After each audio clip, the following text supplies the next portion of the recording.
YouTube, good morning. Yes, my hair is growing back. Man. Man, Brian McKnight's son, Nico, has passed away.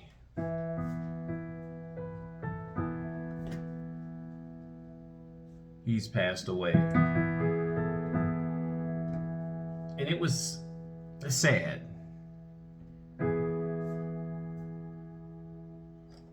Very sad. And one of the reasons why it's so sad is I saw them performing on stage. And they were performing the song called The Rest of My Life. You guys might have seen me.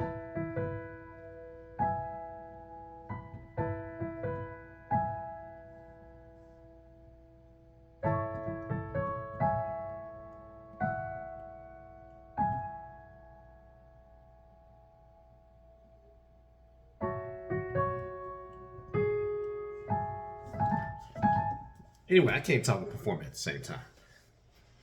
But it's sad because when you hear about Brian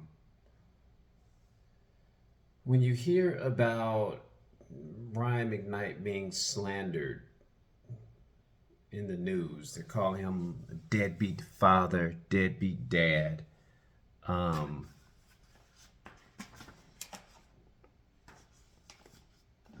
A deadbeat father and a deadbeat dad does not share.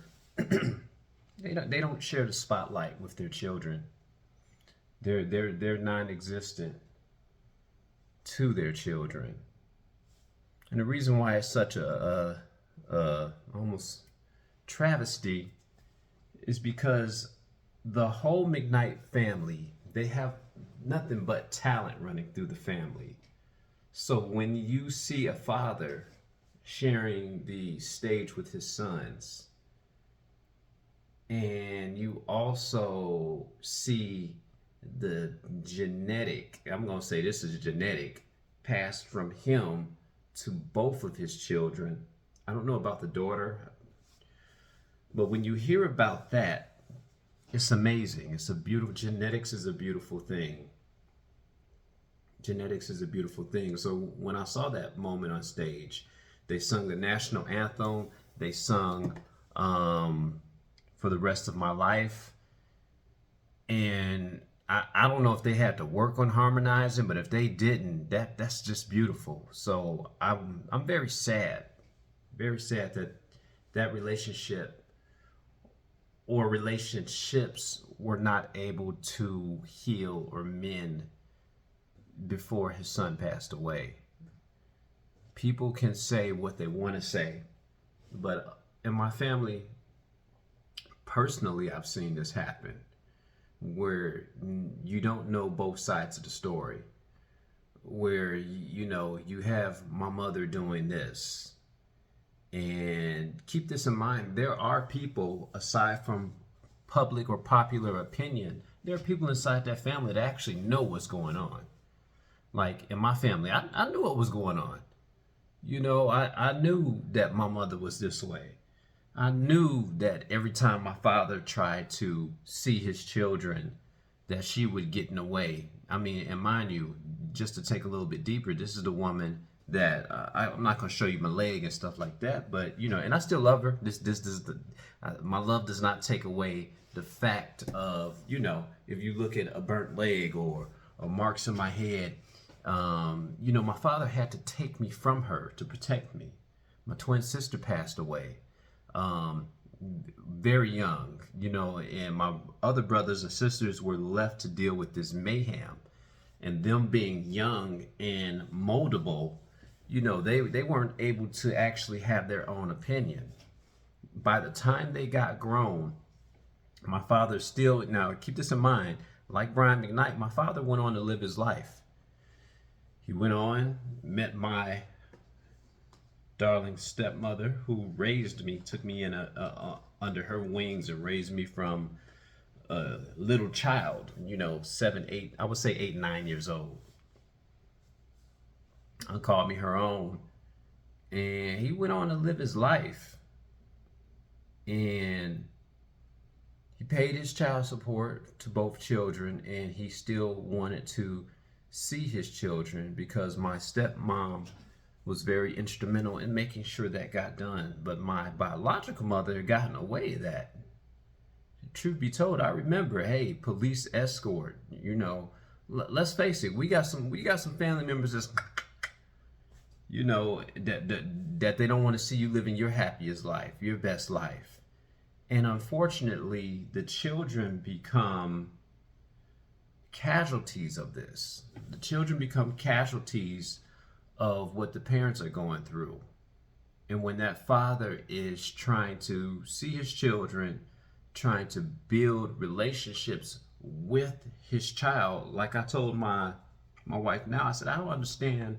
My brother doesn't talk to his father, but they're just alike. I said, man, they're just alike down to the fact that they both like to teach. They're both they both like to eat it's amazing. They both like to eat the same food. I said, wow, that man like to eat the same food as my dad. Now I'm like my dad in certain aspects, and I'm like my mom in certain aspects. Some would say I'm more like her, my Uncle Robert, and my Uncle Tyrone. You know, but truth be told, I'm more like I have traits of both of them. I said, wow, as I get older, I said, man, you know, when I'm telling my wife, hey, make sure you back up and you do this, what you say you're gonna do. And I said, wow, where did I get that from? That's my dad. Well, so-and-so said they was gonna do this on this time and date, and they didn't do it. You know why? You know, that's my dad. But there came a time when I'm listening to Brian McKnight's stories, there came a time where my sister, you know, my dad has always been there helping my sister, my older sister, who passed away of cancer in 2019. Yeah, at the age of 42 or 41. I'm a year younger than her. But before she passed away, probably maybe some time ago, my dad was trying to help her get some things out of her apartment, helped her to move, help her to do this. And she just went sideways, and she cursed this man out in the middle of the street. Cursed him out. And if you can ever meet my father, he's the man that I aspire to be like. I said, man, my dad's so kind. If I can have the kinder element of my father, if I can have the kinder, and I think I do. I just have a little edge to me. And he's got edge to him, but you know, he found the Lord. The Lord found him many years ago. And yeah, he's a man. We got Father's Day coming up. He's a man I aspire to be like. Man, I wish I could, you know, I aspire to be like my young technician. I'm like, man, he's so kind. Anyway, I'm going sideways. But she cursed him out in the middle of the street. And he came to me, he said, I never forgot that she talked to me like I was a no good, blah, blah, blah, blah, blah. He didn't curse, but she was using profanity at him, traits of my mother, and that stuck with him. And do you know, I don't care what people are saying about Brian McKnight. Well, y'all don't know if he wasn't there. He was by his son's bedside. You don't know that. Because my father was by my sister, with my sister, until her dying, till she took her last breath, folks. Until she took her last breath. So when I hear about these stories and I look about and I see what people are saying about him, you guys don't know. You guys don't know. Even if you have his son saying this or that, because keep in mind, my sister said this or that, my brother said this or that, but I was there. It's a totally different thing when you got a family, you know, you got a Claude McKnight. When you got a Claude McKnight, you know, his family, you got family members that was there. Family members that's there, they really, I don't know if family members really speak on it, but I do. I'm like, I was, no, you're lying. I was there.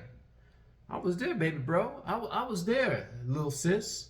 Even my sister now, don't talk to my father. I say, well, why don't you talk to him? Did he do something to you? Are you coming out scarred? No, I said, but let's remember, I was there.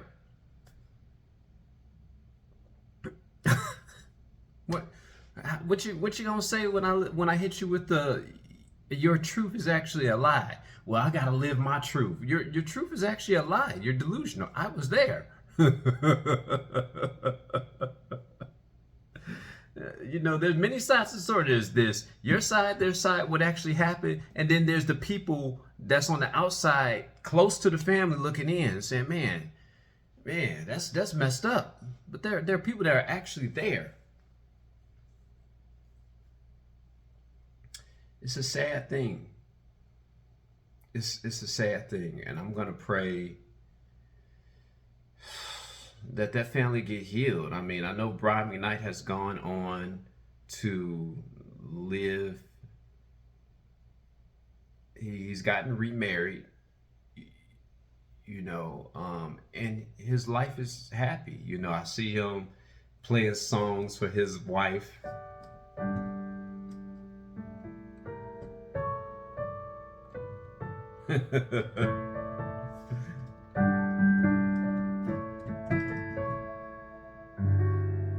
That wasn't one of the songs he played, but I see him playing songs for his wife.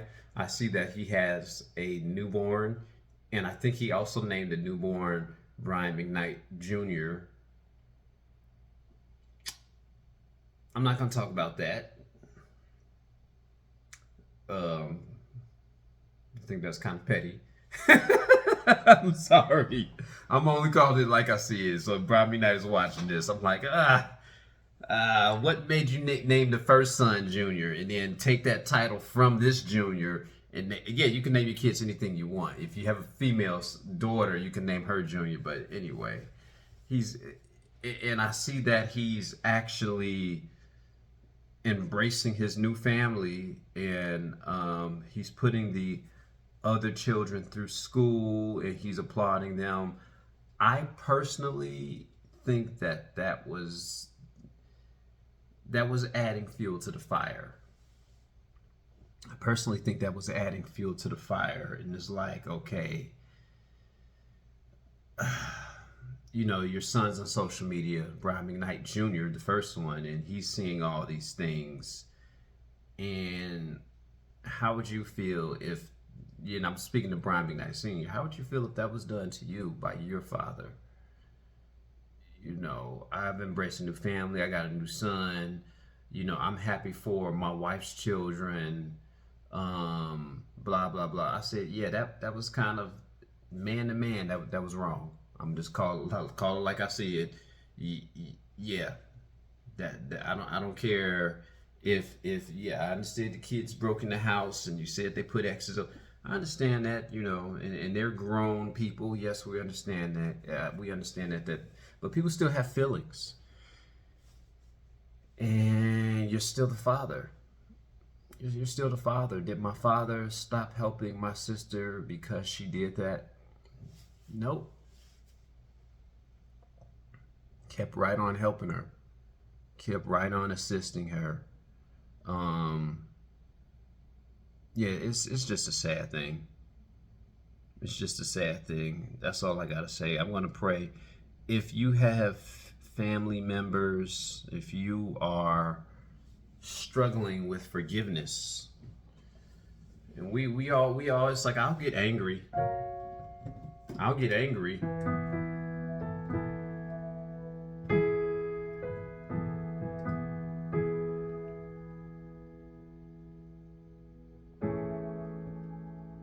I'm looking for that quote.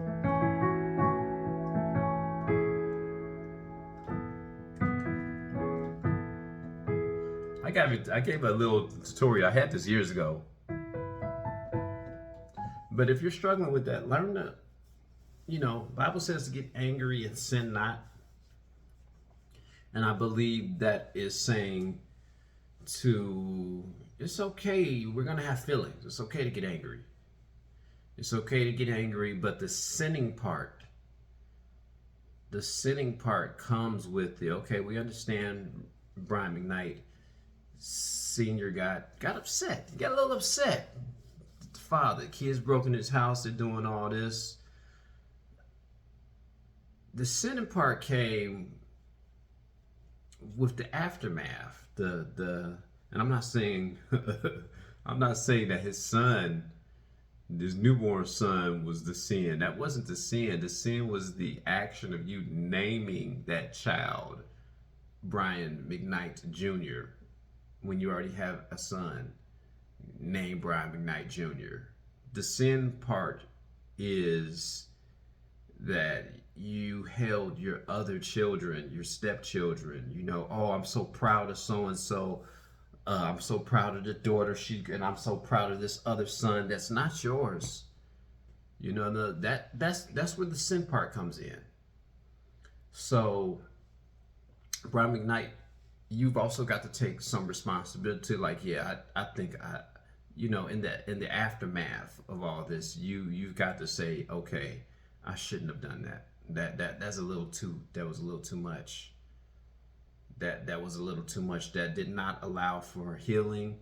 That did not allow for restoration. That added fuel to the fire. I don't know what his new wife is thinking about the whole thing.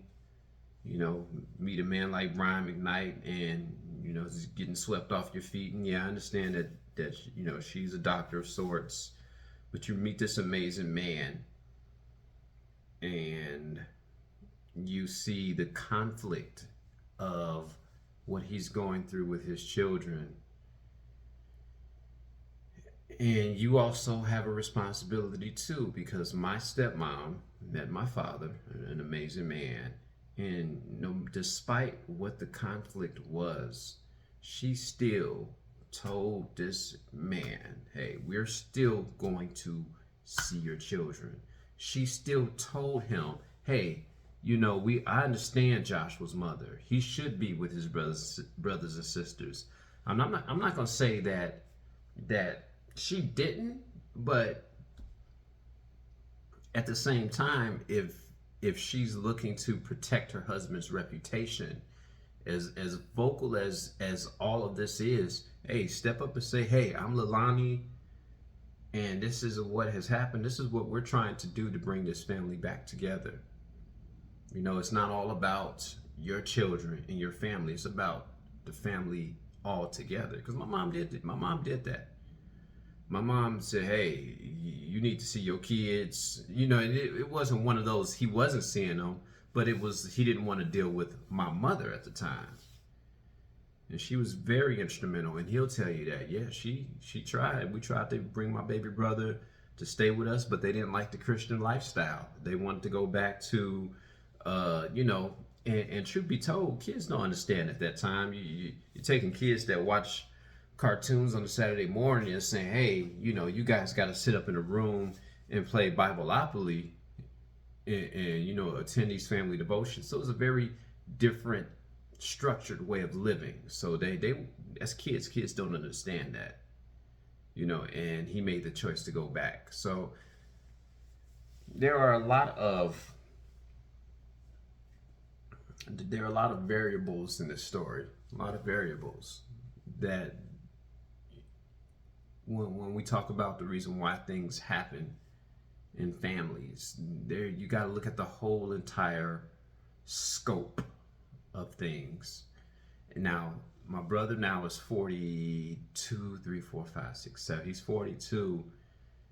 And I have a sister and she is in her 30s.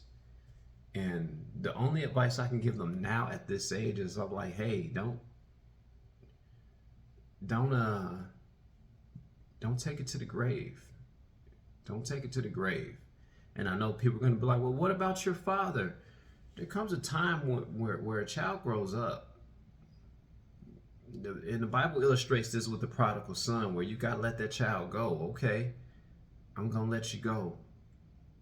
And but my doors are always open. I don't know if Brian McKnight had that. I don't know. But that's, and the only reason why I have to use the Bible as an illustration is because that's the book I believe in. Whether it's Ethiopian, King James, lost books. I mean, I'm looking through it, all these examples. You have David and Absalom, where Absalom was a very he's a very beautiful man. Very very becoming to the eyes, and David ran into the same issue with him, where Absalom got into a beef with one of his brothers and half brothers, did the R to the sister, and Absalom, which is I'm assuming him and his sister are full brothers. He's like, no, I'm going,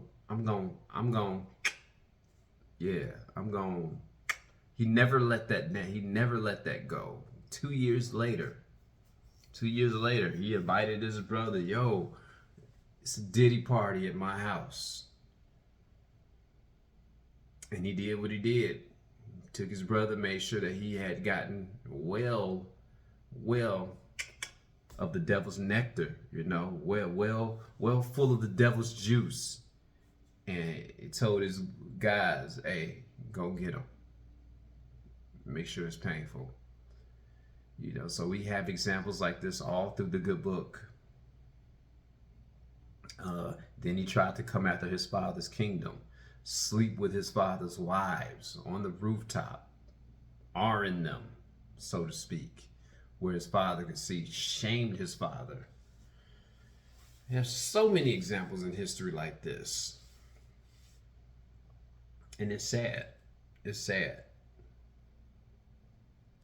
It's sad when we see these things happen, when we see one talent that is an extension of the father and the family pass away.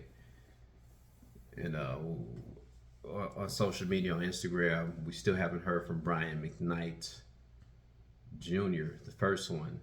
But my heart goes out to the family. Healing, restoration, and just remember, man, families are tough. Families are tough. Families are tough because they are the people that's supposed to be the closest to you that hurt you the most. But you got to learn to take some things on the chin. You got to. And that's all I got to say about this, guys. Peace.